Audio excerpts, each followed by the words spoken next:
வருடம் 1961. ரிஷிகேஷ் என்பது அந்த ஊரின் பெயர். ஹெல்த் டிப்ளமசியினுடைய இரண்டாவது பாகம். சோவியத் யூனியனிலிருந்து ஒரு அற்புதமான குழு இந்தியாவுக்கு வருகிறது. Indian drugs and pharmaceutical limited என்கின்ற ஒரு நிறுவனத்தை ரிஷிகேஷிலே உருவாக்குகிறார்கள். சோவியத் யூனியனின் முழு உதவியோடு, $100 மில்லியன் உதவியோடு அங்கே டெக்னோ எக்ஸ்பர்ட் கம்பெனி உருவாக்கப்படுகிறது. 3 விஷயங்கள் நடக்கின்றன. ஒன்று, இதற்கு பிறகு நாம் மருத்துவ உபகரணங்களை நாமே தயாரித்துக் கொள்ளலாம் என்பதற்கான ஆய்வகம் உருவாக்கப்படுகிறது. அப்போது சோவியத்துகள் ஒரு வார்த்தை குறிப்பிட்டார்கள். அழகாக அதை இந்தியா ஏற்றுக்கொண்டது.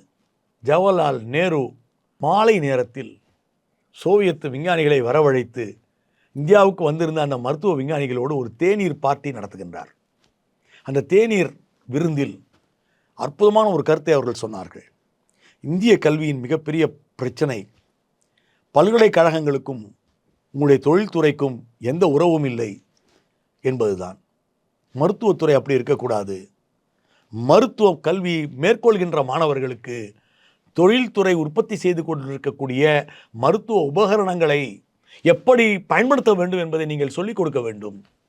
அப்படி நீங்கள் சொல்லிக் கொடுக்கவில்லை என்றால் தொழில்துறை தனியே அதை உற்பத்தி செய்து கொண்டிருக்கும். உங்கள் மருத்துவ மாணவர்கள் தனியே மருத்துவத்தை படித்து கொண்டிருப்பார்கள்.